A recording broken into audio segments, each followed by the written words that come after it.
Okay, hi everybody. Now, in the next step in our discussion of relations, we're going to talk about functions. Okay, now functions are a very special type of relation. Okay, it's either going to be one-to-one or many-to-one. And what we mean by that is, so you've got your two sets here. Okay, remember this is like your x coordinate, this is your y coordinate. Let's say you've got item A, B, C, and then we'll just do it like this, X, Y, Z here.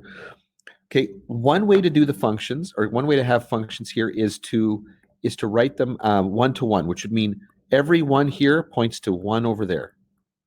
Okay, every one from the X set points to one object from the Y set. That's one to one. That would be considered a function. Another way that we can have a function here, I'll just redo this, is many to one. Now, that needs just a little bit of explanation. So again, here's X, here's Y, here's your A, B, C, X, Y, Z. Now, what many to one means is, and actually, you know what, I'm not even gonna go that far here. We're gonna just get rid of one of these. We'll just go X and Y. So what happens here is I could have A pointing to X. I could also have B pointing to X. I could also have C pointing at X for all that matter, but I could have C pointing to Y as well here. So the thing is, I can have different X coordinates producing the same Y coordinate. Okay, I can have all sorts of different values for the independent variable, giving me the same value for the dependent variable. It doesn't matter here.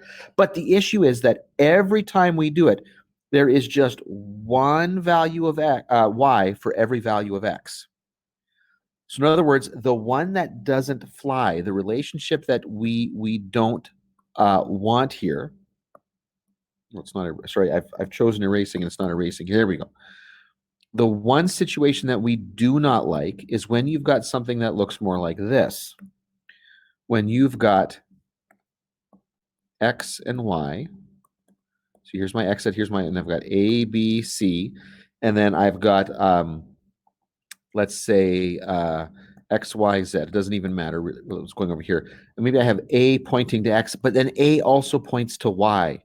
And I don't know, B points to Y, C points to, it doesn't matter. It's this issue right here that's the problem. If A points to two different numbers, so if I've got an X coordinate that produces two different Y coordinates, that's no good. That is not what we would call a function. Okay. Think of it like this. It's like in an experiment. In an experiment, it would be like you are sitting there maybe with a partner who's maybe doing the same experiment. You've set everything up exactly the same, but you're getting two very different results. Okay, but everything is exactly the same. Like that isn't, something's wrong there. We've missed something. But that's sort of what's happening in this situation right here. Now, one way to identify something that is a function or there isn't a function is by this thing called the vertical line test. Okay, the vertical line test. So you can identify a function graphically by drawing a vertical line or lines. If you only ever, I guess the key word here is ever, intersect the graph once, then it's a function. But if you ever hit it more than once per vertical line, then it's no longer a function.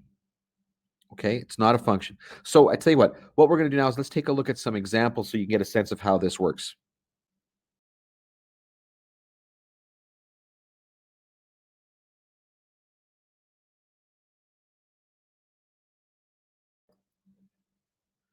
Okay, so for these questions right here, we're going to determine whether or not they are functions. So for the first one here, this circle, okay, notice that if I draw a vertical line here, I hit it twice. In fact, there's all sorts of places where I can draw a vertical line and hit that expression more than once. So no, that is not a function. Over here, oh, okay, watch what happens. If I draw a vertical line here, I hit it once. If I draw a vertical line here, I hit it once. Now, the key point here is if I draw a vertical line right here, it might look like I hit it more than once, but actually I don't. I hit it here because that's an open circle. Okay, and remember, the open circle means that there's no point right there.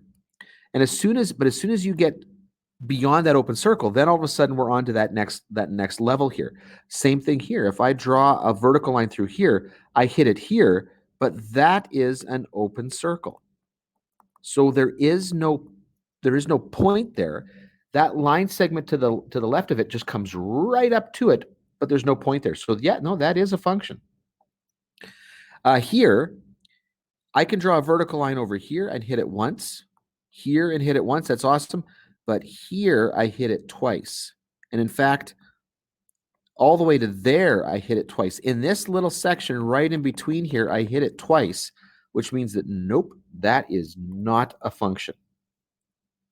Now, the other way of thinking about this is to think about the definition of x only producing one y value here. So take a look at this set of points right here, because remember, a relation is just a set of points. So here we've got 4 points here. 1 gives me 3, 2 gives me 4, 3 gives me 5, 3 gives me 7. Okay, that's a problem. 3 is producing 2 different y coordinates. So is this a function? No.